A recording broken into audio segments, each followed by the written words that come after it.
Dende viacéltica.es e dende Noticias Bergantiños, pois hoxe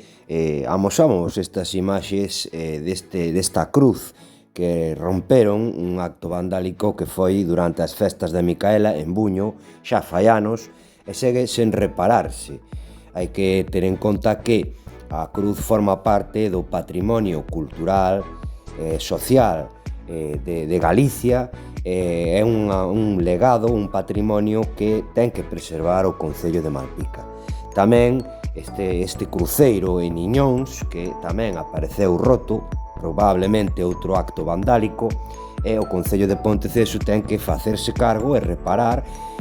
estas pezas que forman parte do patrimonio de cada concello. Ademais de inventarialo, de aparecer como un ben de interese cultural e patrimonial nas webs do Concello, deben, ademais de indicar onde se atopan para poder visitalos, catalogalos e determinar a data a que pertencen, tamén protexelos e conservalos, como estas dúas torres,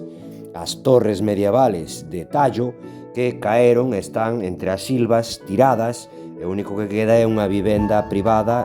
que se reconstruiu de novo, é o único que se pode visitar.